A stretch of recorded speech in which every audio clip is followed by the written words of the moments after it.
capítulo 1, versículo 43, dice, el siguiente día quiso Jesús ir a Galilea y halló a Felipe y le dijo, sígueme. Y Felipe era de Bethsaida, la ciudad de Andrés y Pedro. Felipe halló a Natanael y le dijo, hemos hallado a aquel de quien escribió Moisés en la ley, así como los profetas, a Jesús, el hijo de José de Nazaret, el hijo de José, de Nazaret. Natanael le dijo, de Nazaret puede salir algo bueno. Le dijo Felipe, ven y ve. Cuando Jesús vio a Natanael que se le acercaba, dijo de él, he aquí un verdadero israelita en quien no hay engaño. Le dijo Natanael, ¿de dónde me conoces? Respondió Jesús y le dijo, antes que Felipe te llamara, cuando estabas debajo de la higuera te vi. Respondió Natanael y le dijo, Rabí, tú eres el Hijo de Dios, tú eres el Rey de Israel.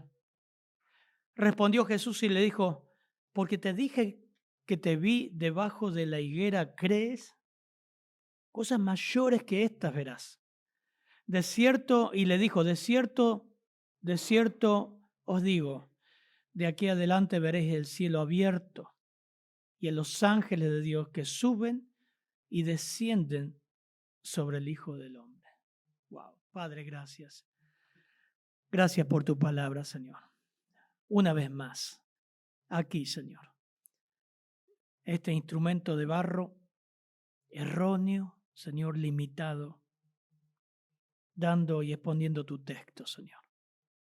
Simplemente te quiero pedir que tu Espíritu lo aplique, Señor, le dé luz a cada uno de los que están escuchando aquí y en la semana, en otro lugar, en otro país, en la casa, orando por ellos, para que tu palabra, Señor, haga el efecto que tú quieres que haga, Señor. Convertir, dar crecimiento, santificar.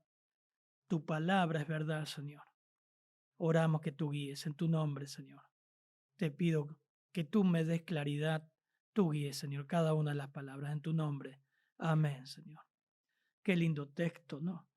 Al día siguiente, dice versículo 43, quiso Jesús ir a Galilea y halló a Felipe y le dijo, sígueme. Lo que vamos a ver en esta mañana, vamos a ver aspectos importantes del llamado de Cristo. Acá el Señor empieza a llamar. No fue así en el tercer día de Juan el Bautista. Acá ya no estamos en el día de Juan el Bautista, sino ya el Señor comienza su ministerio. No le dijo, sígueme a los primeros discípulos, 2 discípulos de Juan, Andrés y Juan, pero el autor de este evangelio. Pero acá sí, queriendo ir a Galilea, busca a Felipe y le dice, sígueme. Es el llamado de Dios. Por eso lo primero que tenemos que notar en este llamado es la dimensión que tiene el llamado de Cristo, el llamado de Dios a nuestra vida. Acá que estás escuchando esto, ¿qué pasa cuando el Señor llama a una persona? Bueno, vamos a ver entonces aspectos importantes del llamado de Cristo. La dimensión, la singularidad, el alcance que tiene ese llamado. El alcance a través de la historia, de los siglos, a través de nuestra vida también. Vamos a ver en primer lugar la dimensión del llamado, versículo 43. Al siguiente día Jesús quiso ir a Galilea, halló a Felipe y le dijo, sígueme.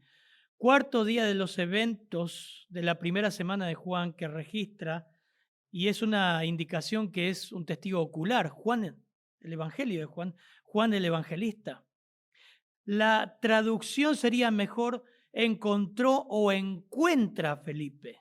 El verbo está en tiempo presente, halló a Felipe, encuentra a Felipe, encuentra a Felipe. En el caso de Andrés, el otro discípulo, que es Juan, que siguieron a Jesús, fue de ellos la iniciativa.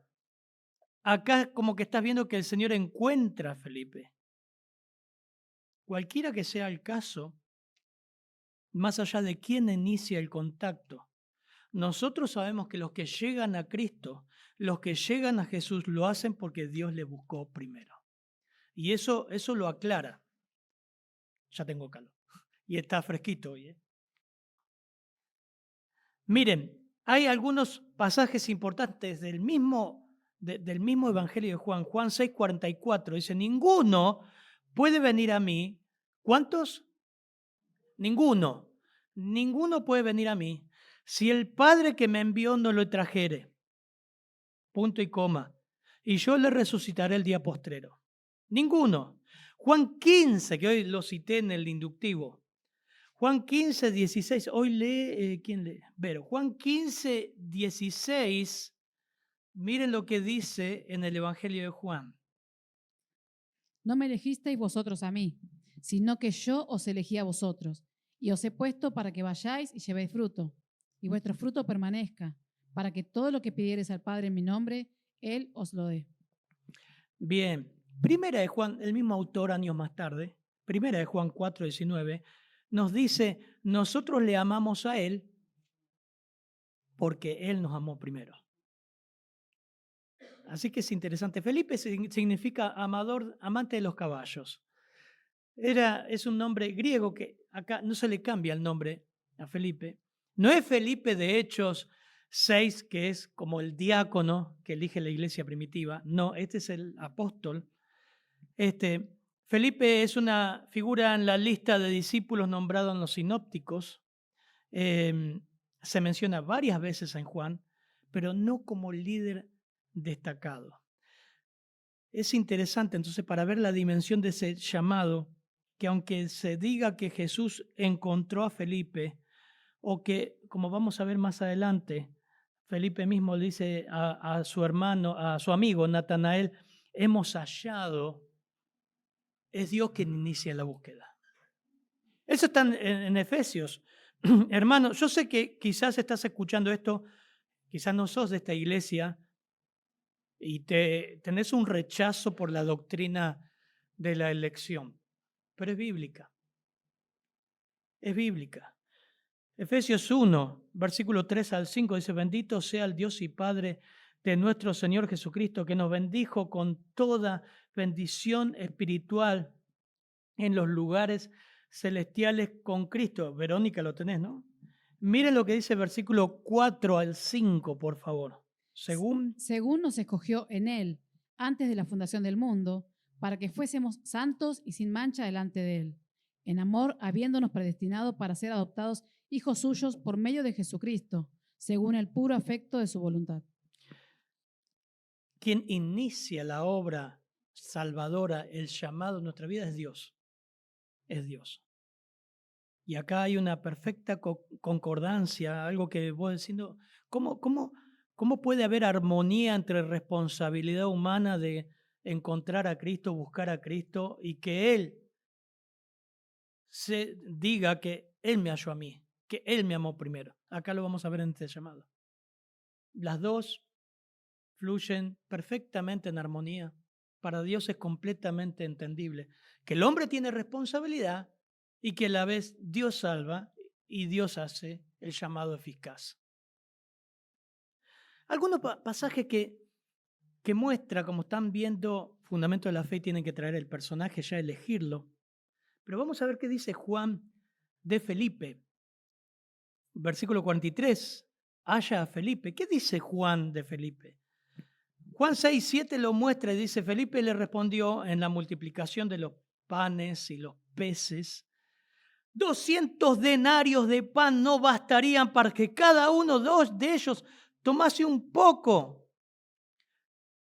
Uno de sus discípulos, Andrés, hermano de Simón Pedro, le dijo, aquí está un muchacho que tiene 5 panes de cebada y 2 pescaditos, 2 pececillos.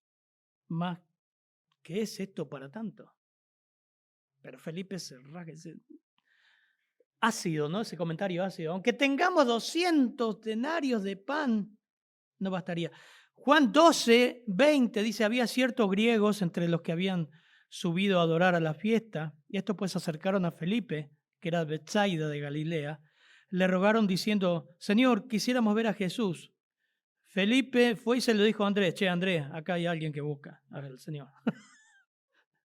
Nos va revelando un poquito los rasgos del carácter de Felipe. Juan 14, 8, que lo vamos a ver más ahora, vamos a ver más adelante, Felipe le dijo, Señor, muéstranos al Padre y nos basta, y nos basta. Jesús le dijo, tanto tiempo hace que estoy con vosotros y no me has conocido, Felipe. El que me ha visto a mí, ha visto al Padre. Estoy leyendo Juan 14, 9. ¿Cómo pues decís, muéstranos al Padre? ¿No crees que yo soy en el Padre y el Padre en mí? Las palabras que yo os hablo, no os hablo por mi propia cuenta, sino que el Padre que mora en mí, Él hace las obras. Creedme que yo soy en el Padre y el Padre en mí. De otra manera, créeme por las mismas obras. Es interesante y animador notar que Jesús tomó cuidado para encontrar a Felipe. Él lo buscó. Un hombre completamente sencillo, común, y lo incorporó a su grupo de discípulos. Que quizás hoy día diríamos, si tenemos que buscar una muchachada que acompañe al Señor, y diríamos, no, este hombre no califica.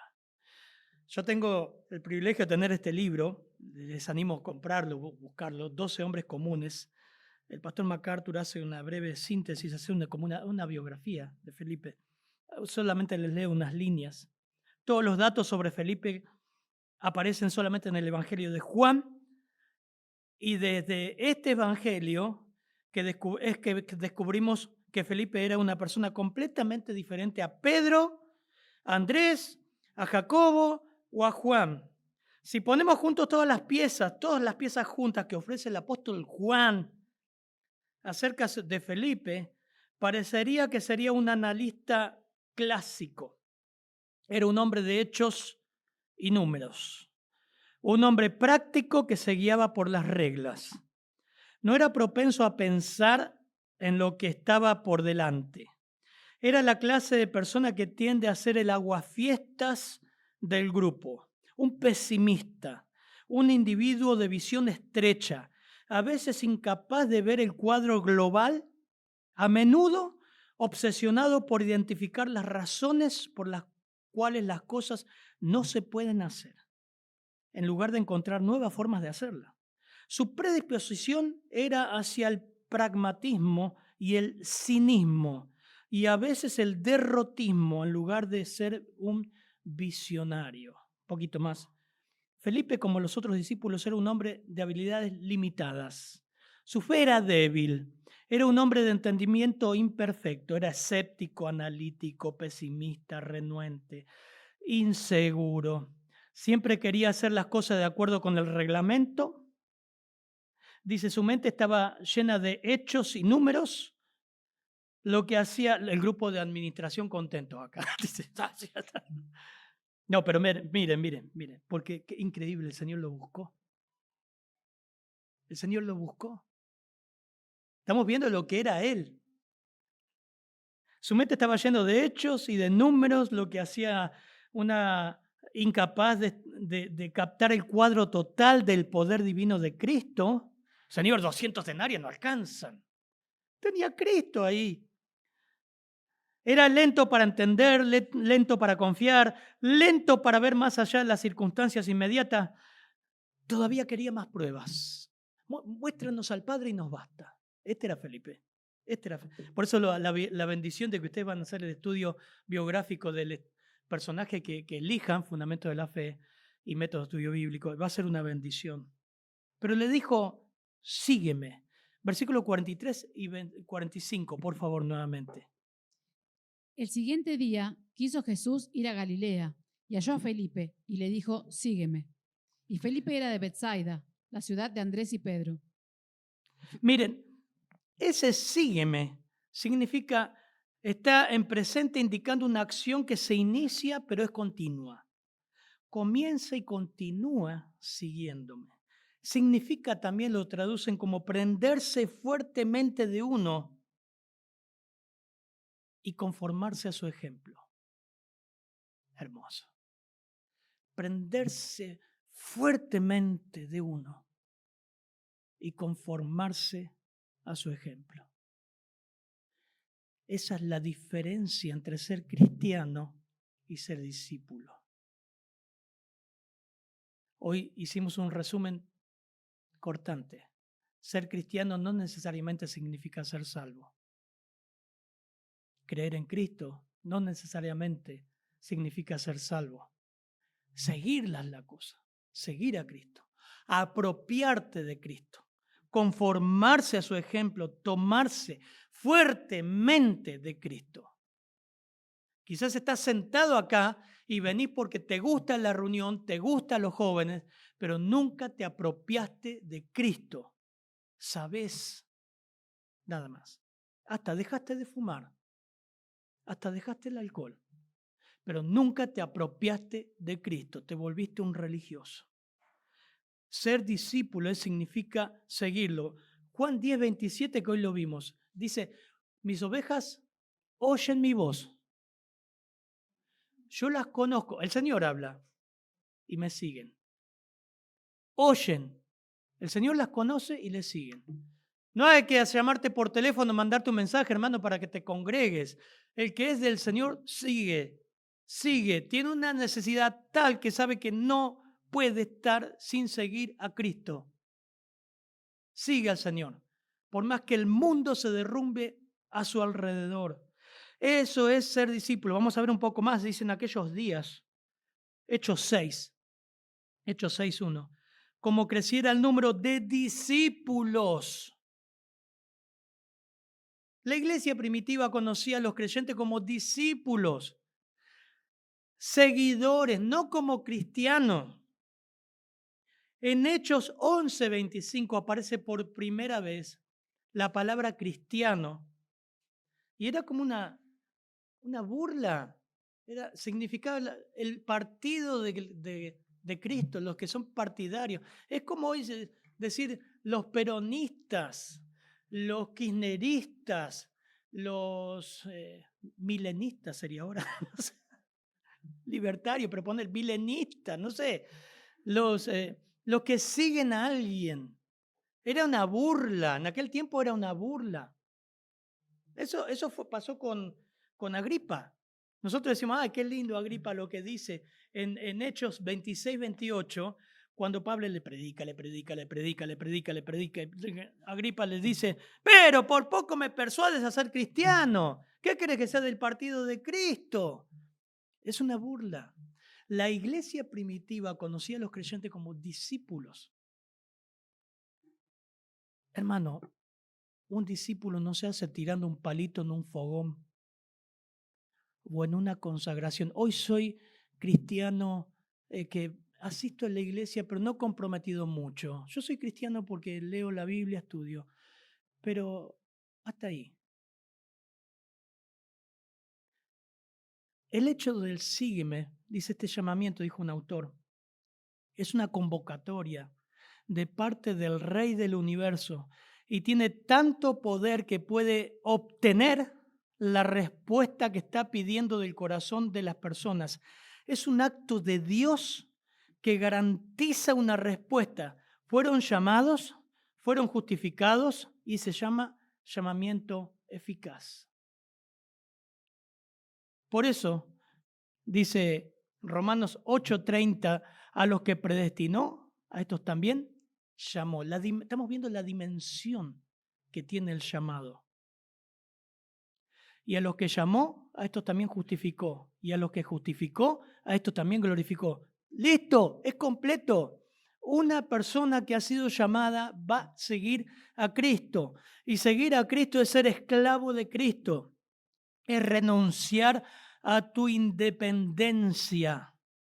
Es renunciar a tu libertad. No estamos hablando de un movimiento político. Estamos hablando de lo que es ser discípulo. Es someterte a una voluntad ajena. es abandonar tus derechos, tanto que se habla hoy de los derechos. Hemos ganado derechos.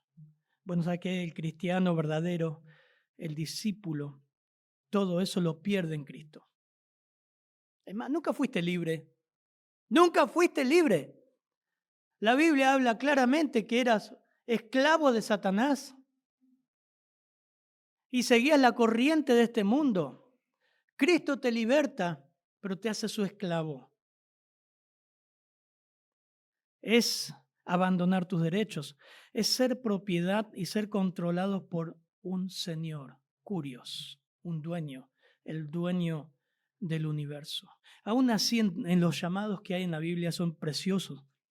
Primera de Pedro 2:9 dice, mas vosotros sois linaje escogido, real sacerdocio, nación santa, pueblo adquirido por Dios, para que anunciéis las virtudes de aquel que os llamó de las tinieblas a su luz admirable. Primera de Corintios 1:9 nos dice también del llamado de Dios. Primera de Corintios 1:9, fiel es Dios por el cual fuiste llamados a la comunión. Sí, es verdad, nuestro Señor, nuestro Curios, nuestro dueño. Yo no tengo derecho, porque por Él, de Él y para Él son todas las cosas. Pero Él me llamó para una comunión con su Hijo Jesucristo, nuestro Señor. Primera de Corintios 1:9. Hechos 2:39, a ver cómo está Verónica. Hechos 2:39. Hechos 2:39. Porque para vosotros es la promesa, y para vuestros hijos, y para todos los que están lejos, para cuantos el Señor nuestro Dios llamare. Hermoso. Hay tantos pasajes. Miren, vamos a ver uno más. Lucas 14. Lucas 14, lo tengo acá marcado. Miren versículo 25 al 33. Hermana, por favor. Grandes multitudes iban con él, y volviéndose les dijo, si alguno viene a mí y no aborrece a su padre y madre y mujer e hijos y hermanos y hermanas y aún también su propia vida, no puede ser mi discípulo. El que no lleva su cruz y viene en pos de mí no puede ser mi discípulo.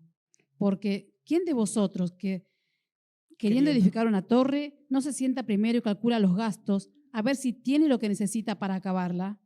No sea que después que haya puesto el cimiento y no pueda acabarla, todos los que lo vean comiencen a hacer burla de él,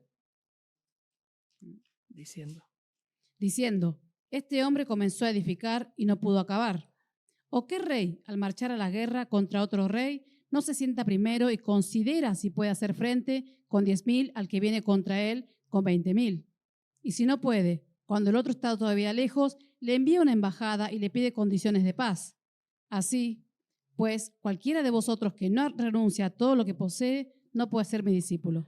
El contexto de este texto, si ustedes leen un poquito más atrás de Lucas 14, está la parábola de la Gran Cena, donde Jesús dice, un hombre hizo una gran cena, convidó a muchos, y a la hora de la cena envió a un su siervo a decir a los convidados, venid porque ya está todo preparado, y a todos a una comenzaron a excusarse. Excusas hipócritas. No, mira, no puedo porque recién me casé. No puedo porque compré un campo y tengo que ir a verlo. Mentiras porque nunca compras un campo sin verlo antes. Una persona que se casaba no quedaba fuera de lo que es social. Eran excusas mentirosas. Y en ese contexto, el Señor habla de eso. Miren, grandes multitudes irán con Él. Interesante, ¿no? 25. Hoy día sería, wow, tenemos un montón de gente que nos sigue, qué bueno, hay éxito en el ministerio. Es lindo ver la iglesia llena, por supuesto que sí. Pero como dice el pastor MacArthur, dice, el objetivo de Cristo no era atraer a las multitudes que lo apreciaran, sino hacer discípulos verdaderos. Él nunca adaptó su mensaje a las preferencias de la mayoría, sino que siempre aclaró, sin rodeos, el alto precio del discipulado. Y aquí hizo varias demandas enérgicas que van a desalentar a los tibios. Hoy lo echarían de una iglesia.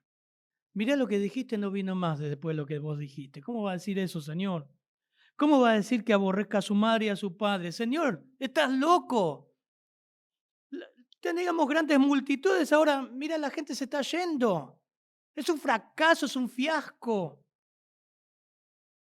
Dice, aborrece, amar menos. Un verdadero discípulo ama menos, todo lo demás es menos.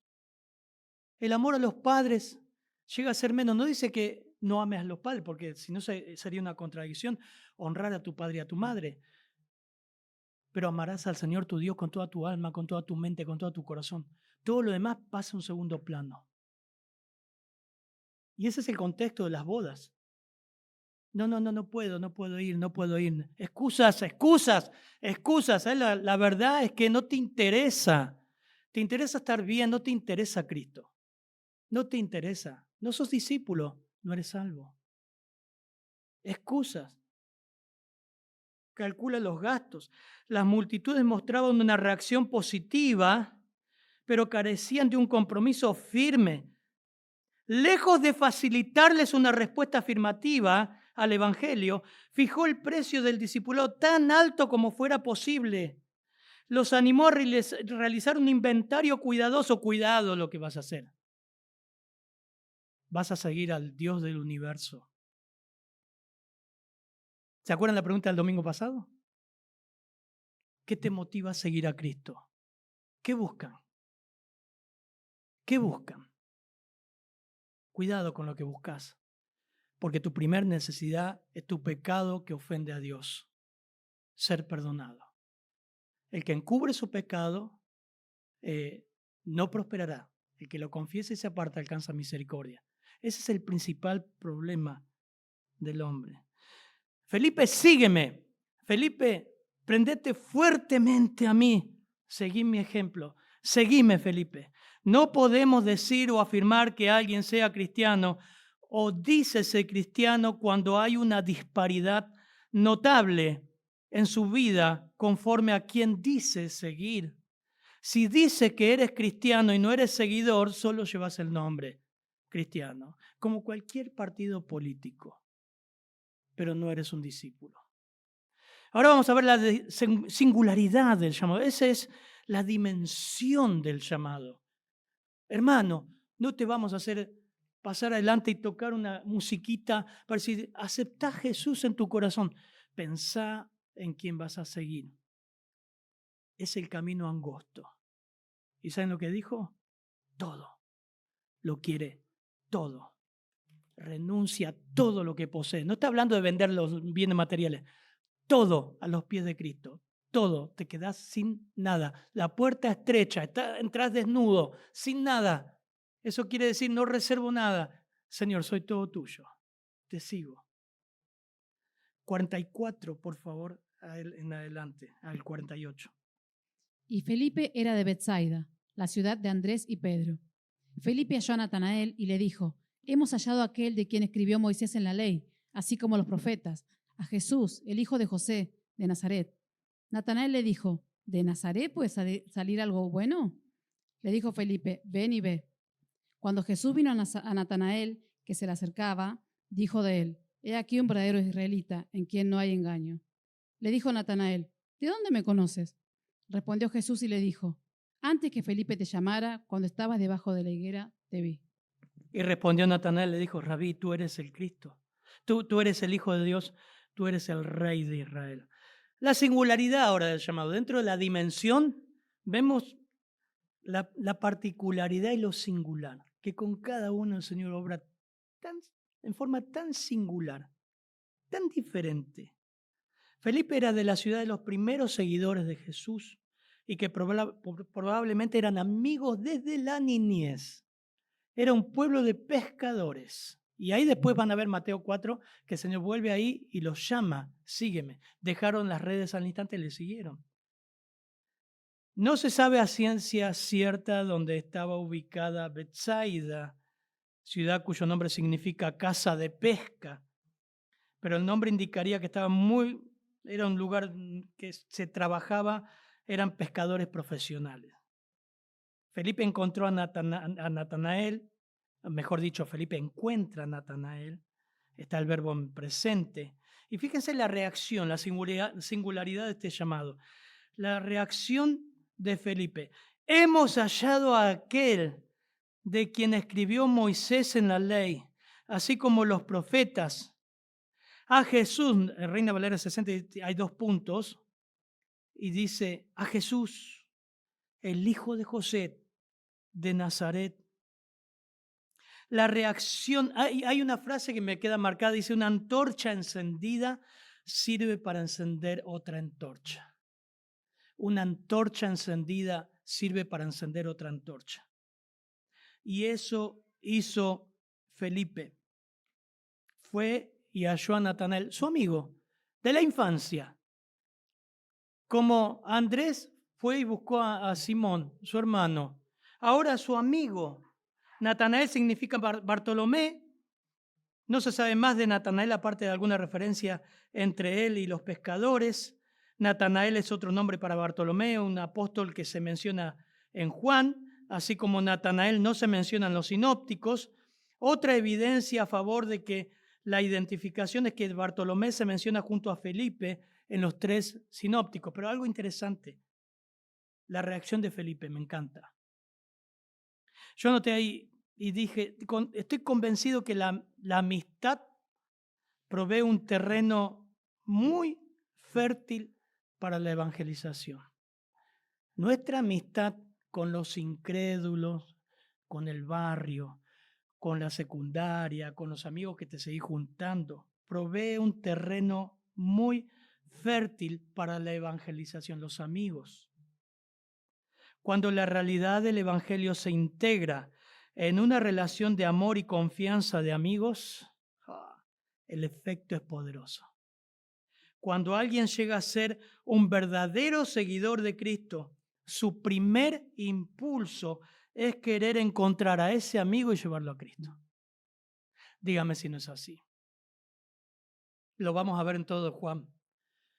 Yo les dije que hice la colimba. Una de las cosas que nunca le conté que tenía un amigo ahí que seguimos siendo amigos por años, pero nos tuvimos que separar porque él no quiso saber nada con Cristo. Pero hasta hace muy poco lo seguí visitando y llevándole el Evangelio. Marcelo llamaba. Hacíamos guardia juntos, nos hicimos amigos en la colimba te hacen un montón de amigos. Algunos no lo ven nunca más porque unos son de Chaco, en aquel tiempo no había celular, en internet. Pero lo primero que hice cuando conocí al Señor, no sabía mucho, muy poco, fue ir a ese amigo y llevé un Gedeón, ¿se acuerdan los Gedeones? La Biblia Nuevo Testamento, y le regalé y le empecé a hablar. Se burlaban, pero insistí. La singularidad del llamado. El primer efecto que provoca en Felipe es ir a Natanael. Encontramos al Mesías. Era Betsaida, Felipe halló a Natanael y dijo, hemos hallado a aquel de quien escribió Moisés en la ley. Evidentemente estudiaban, sabían el Antiguo Testamento, sabían lo que decían los profetas. No sabías el nacimiento virginal, obviamente no hay datos sobre eso, pero lo que sí sabía es lo que tenía delante de sus ojos. Una cosa sé, antes era ciego, ahora veo. Encontré un hombre que me dijo todo de mí, como va a ser la mujer samaritana. Te pregunto, ¿cuándo fue la última vez que visitaste otra vez a ese amigo y le hablaste de Cristo? Tus vecinos saben que sos cristiano, que sos discípulo. Tus clientes, tu mamá, tu papá, ¿volviste a ver para hablar de Cristo? ¿Sos renuente en eso? Por eso le puse esa frase, una antorcha encendida sirve para encender a otra. Quizás la antorcha se está apagando. Tu luz no brilla tanto. Tenemos que avivar eso. Hermano, evangelizar en la plaza es muy lindo. Las campañas evangelísticas, no digo que están mal, pero no fue así en la iglesia primitiva, era el 1 a 1. Era llevar a Cristo en tu entorno. Y ahí es lo más difícil. ¿Sabes por qué? ¿Saben por qué? Porque en la casa nos conocen, porque la familia nos conoce. Solamente tu hermano, tu familia, tu exnovia, no sé, tu amigo, sabe si hay un cambio de verdad. o si sos un monigote hipócrita en la iglesia y afuera seguís siendo la misma porquería. Eso lo ve la gente.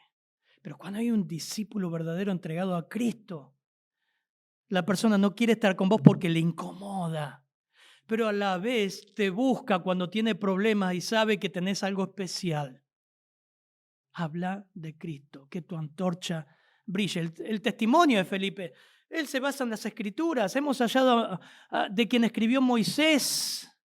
Acá está la tensión que yo les decía entre la elección soberana y la responsabilidad humana, que fluyen y concluyen en armonía, perfecta armonía. Hallé a Cristo, encontré al Señor, fui salvo. Pero Felipe, en realidad el Señor sabía, el Señor te tenía en su lista desde antes de la fundación del mundo. Miren la respuesta de Natanael. 46, por favor. Natanael le dijo, ¿de Nazaret puede salir algo de bueno? Qué atrevido, ¿no? Uno lee esto y dice, ¿cómo va a decir esto? ¿Qué va a salir algo bueno de ahí, de Nazaret? Bueno, quizás todo lo que se estudia en cuanto a eso, y tenés que entrar en el contexto cultural. Nazaret tenía mala fama. O sea, no significa solamente que tenía mala fama, sino que era un pueblo remoto y de poca importancia. No era que decía, perdón, no puedo nombrar a nadie. Pero nosotros sabemos que nombramos ciertos barrios y dice, cuidado pastor si va para allá, cuidado este barrio, cuidado que... No está hablando de eso. Está hablando que no tenía importancia de nada. Y eso lo confirma el texto, por eso el texto explica otro texto. En Juan 7, 45 al 51, los alguaciles vinieron a los principales sacerdotes y a los fariseos y estos le dijeron, ¿por qué no le habréis traído? Ya estaban buscando atrapar al Señor. Y los alguaciles respondieron, los que cuidaban el templo, jamás hombre alguno ha hablado como este hombre. Entonces los fariseos le respondieron, ¿qué? ¿También ustedes han sido engañados? 7:48 de Juan. ¿Acaso ha creído en él alguno de vosotros? Estaba Nicodemo ahí. No se me duerman, estaba Nicodemo ahí en la charla. Juan 7, miren que va a aparecer ahora. ¿Acaso ha creído en él alguno de vosotros? Y Nicodemo tragó. ¿O de los gobernantes? Mas esta gente no sabe, maldita es. Eran malos. Les dijo Nicodemo, tragó. El que vino a él de noche, ilustra Juan, agrega Juan, el cual era uno de ellos, de los fariseos. Y Nicodemo sabiamente dice, ¿juzga acaso nuestra ley a un hombre si primero no le oye y sabe lo que ha hecho? Y respondieron y le dijeron, ¿eres tú también Galileo? Y ahí miren, por eso esto ilustra lo que pensaban de Galilea. Escudriña y ve que de Galilea nunca se ha levantado profeta. Y Natanael dice, de Nazaret puede salir algo bueno, si no, no pasa nada en Nazaret. Felipe da la mejor respuesta y le dice, vení ve. Vení ve, la singularidad del llamado. Vení ve. Vos estás escuchando esto, o un amigo, o en tu casa, y alguien te dice, ¿cómo puedes creer en ese libro? ¿Cómo puedes creer en ese libro? ¿Cómo puedes creer esta historia tan vieja? ¿Siguen creyendo lo mismo? Bueno, vení y escucha. Eso diría Felipe. Eso tendría que decir usted. Vení y escucha. Déjame que te explique el Evangelio. ¿Cómo puede salir? ¿Algo bueno puede salir de ahí? Sí, no es control mental, no es lavamiento del cerebro, como me decía mi papá. Dios hizo una nueva criatura. Vení y ve, y te voy a explicar cómo va a ser Alejandro con su bautismo. Vengan y vean. En la singularidad y el encuentro de Natanael con Jesús, dice, cuando Jesús vio a Natanael que le acercaba impresionante, dijo de él, he aquí un verdadero israelita en quien no hay engaño. No está diciendo que no tenga pecado. Ahora vean el contexto. Le dijo Natanael, ¿de dónde me conoces? ¿Por qué dijo el Señor esto? ¿Por qué le dijo a Natanael? Por eso ustedes tienen que ser inspectores, investigadores del texto. ¿Por qué le dijo no hay engaño, Jacob? porque un israelita honrado y sin doblez era difícil encontrar. ¿Qué predicaba Juan el Bautista? Arrepentimiento. No pidas coima. Hagan esto, hagan esto, hagan esto. Es difícil de encontrar. La palabra engaños, dolo, significa cebo, trampa, carnada, engaño, insidia. Y la historia de Israel, desde Abraham, mintió. Isaac mintió. Jacob mintió. Y trajo todos los problemas que él dijo, vino tu hermano y con engaño tomó tu bendición, Génesis 27:35. Y Esaú respondió, bien lo llamaron, su nombre es Jacob, el que suplanta, pues me ha suplantado 2 veces, se apoderó de mis engañadores. El Señor ve los singulares que el Señor conocía a Natanael, y eso se lo hace ver. Conocía la generalidad y la simpleza de su vida, sabía que Natanael cómo era su carácter, su sinceridad. Es como decir acá, a ver, tengo que tener cuidado como digo. Pero igual yo soy argentino. ¿Vieron cuando alguien viene, un extranjero viene en Argentina? Nosotros decimos, ojo con los tacheros. No tomes un taxi y fíjate lo que te cobran, porque el argentino chanta. Y nos conoce, y yo soy argentino, nos conocen en el exterior como ventajero. Ventaja que podés sacar, le sacás. Ahora, yo sé, me vas a tirar con algo. No, espera. No todos son así. Eso es lo que está diciendo el Señor. No todos. Hay argentinos que son excelentes personas, honrados, sin doblez. Eso está diciendo el Señor. Eso está diciendo. Conocía lo singular, un verdadero israelita. Acá hay un buen argentino, honesto. ¿De dónde me conoce? Versículo 48, 49, hermana, ¿qué dice?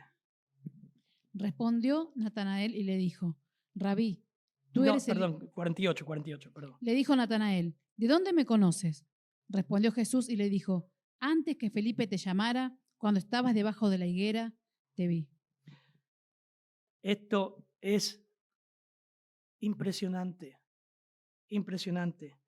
Antes, la sorpresa de Natanael, obviamente que aceptó lo que le decía, pero de Natanael que se da cuenta del penetrante ojo del Señor que lo había visto en el lugar donde hacía el devocional. Los judíos buscaban una higuera, un árbol, donde poder leer, orar y tener un tiempo con Dios. Eso cuenta la historia. Y el Señor le dice, yo te vi ahí abajo de la higuera. Era costumbre de los judíos meditar y orar bajo la sombra de una vid o una higuera. Dice, yo te vi ahí, antes que Felipe te llamara. Esta es una de las virtudes de Jesús que vemos a través de todo su ministerio, fijándose en personas dentro de las multitudes aisladamente y en forma tan singular. Por eso la salvación es personal, no es de tu papá y de tu mamá. Habiendo entrado Jesús en Jericó, iba pasando por la ciudad y sucedió que un varón llamado Zaqueo, que era jefe de publicanos y rico, procuraba ver quién era Jesús, pero no podía a causa de la multitud, pues era petizo, pequeño de estatura. Corriendo delante subió un árbol sicómoro para verle, porque había de pasar por allí. Cuando Jesús llegó, dice, mirando hacia arriba le vio, Zaqueo, date prisa, desciende. Imagínense ahí la selección cuando vino del Mundial, con toda esa multitud tremenda que estaban subidos a los semáforos, a los puentes. Uno se cayó de un puente, ¿se acuerdan? Y Messi le dice, bajá que voy a tu casa hoy. María, hoy voy a tu casa. Oh. Pero eso hizo el Señor, fue singular, fue personal. Natanael en versículo 49 emplea el título Rabí. También en versículo 38 Andrés y Juan. Quedó tan impresionado por la respuesta que Jesús le dio, que se entregó para siempre a un hombre que leyó, comprendió y satisfizo su corazón. Lo mismo hizo, por favor, hermana, 4:29 de Juan, la mujer samaritana. Miren la respuesta que da la mujer samaritana. Venid, ved a un hombre que me ha dicho todo cuanto he hecho. ¿No será este el Cristo? Miren ahora Tomás, Juan 20, 28 prácticamente da la misma respuesta más profunda. Tomás, que le decimos el incrédulo, 20, 28. Entonces Tomás respondió y le dijo, Señor mío y Dios mío. Conocía su corazón. Ahora, Natanael estaba reconociendo a Jesús como su propio Rey y Señor. El título Rey de Israel es muy raro en el Nuevo Testamento, encontrándose solo aquí, en capítulo 12, versículo 3, en Mateo también, pero este título encerraba la esperanza de un libertador nacional quien volvería a reinar con la gloria y el poder de David, un concepto popular durante el tiempo del ministerio público de Jesús. Al usar este título, Natanael estaba reconociendo a Jesús como su propio Rey y Señor. Tú eres mi Rey. Como el autor del Salmo 139 dice, oh Jehová, tú me has examinado y conocido. Tú has conocido mi sentarme y mi levantarme. Has entendido desde lejos mis pensamientos. Has escudriñado mi andar, mi reposo. Todos mis caminos te son conocidos. No está la palabra en mi lengua. Y aquí, oh Jehová, tú la sabes toda. Detrás y delante me rodeaste. Sobre mí pusiste tu mano. Tal conocimiento es demasiado maravilloso para mí. La dimensión del llamado, la singularidad del llamado. ¿Somos conscientes que Dios conoce todos los detalles de nuestra vida?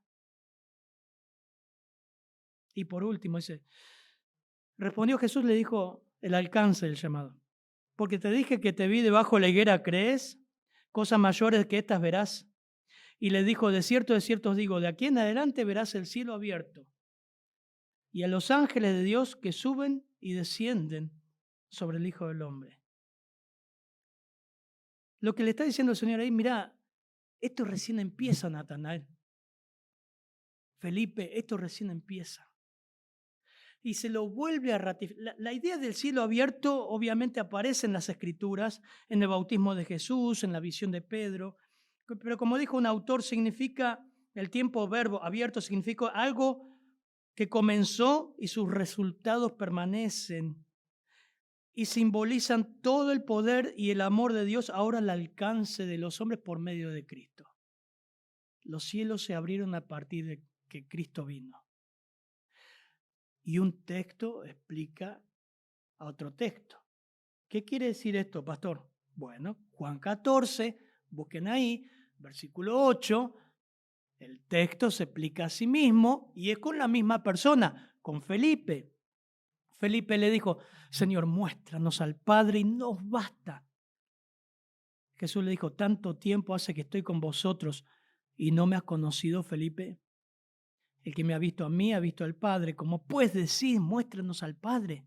¿No crees que yo soy en el Padre y el Padre en mí? Las palabras que yo hablo no las hablo por mi propia cuenta, sino que el Padre que mora en mí, Él las hace. Él hace las obras.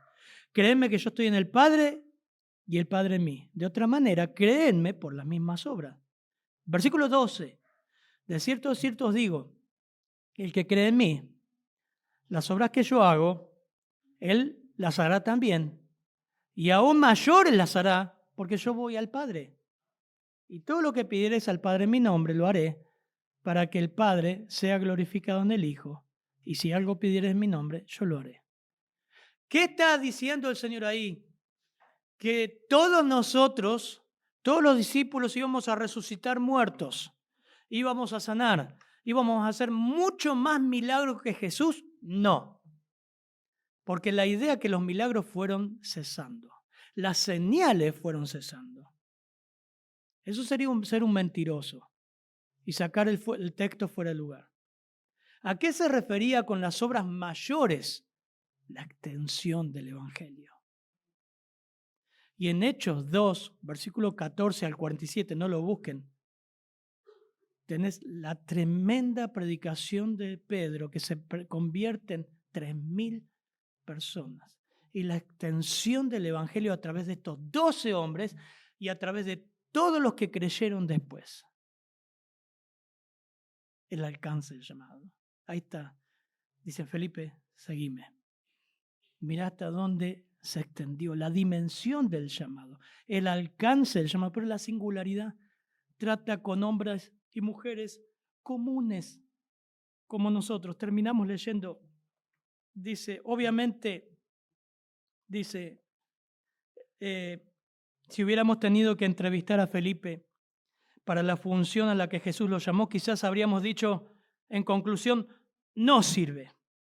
No es apto para ser uno de los 12. Mirá en Juan 14 con lo que sale. Pero Jesús habría dicho, es exactamente lo que ando buscando. Porque mi poder se perfecciona en la debilidad. Haré de él un predicador. Será uno de los fundadores de la iglesia. Le haré uno de los gobernantes del reino. Le daré una recompensa eterna en el cielo. Y escribiré su nombre en una de las 12 puertas de la Nueva Jerusalén. Impresionante. Afortunadamente, el Señor usa gente como Felipe, muchos como él. La tradición nos dice que Felipe fue usado grandemente en la expansión de la iglesia primitiva. Fue uno de los primeros entre los apóstoles en sufrir el martirio. De acuerdo con la mayoría de los relatos, fue llevado a la muerte mediante el apedreamiento en Heliópolis, en Frigia, Asia Menor. 8 años después del martirio de Jacobo, antes de su muerte, multitudes vinieron a Cristo por la predicación. Y esperen, obviamente Felipe superó las tendencias humanas que con tanta frecuencia estorbaron su fe. Y se levanta con los ojos otros apóstoles como una prueba que lo necio del mundo escogió Dios para avergonzar a los sabios. Lo débil del mundo escogió Dios para avergonzar a lo fuerte. Y lo vil del mundo y lo menospreciado escogió Dios y lo que no es para deshacer lo que es, a fin de que nadie se jacte en su presencia. ¿Quiénes componen este grupo? Todos nosotros. Padre, gracias por tu palabra, Señor. Gracias por el llamado eficaz que haces a cada uno, Señor. Siendo tan pecadores, tan inciertos, débil, necio, vil del mundo, acá estamos, Señor. Gracias. Ayúdanos a compartir el Evangelio como hizo Felipe, como hizo Natanael, como hicieron los primeros discípulos. Valorar el tesoro que tenemos dentro, Señor. El Evangelio. En tu nombre. Amén, Señor. Amén.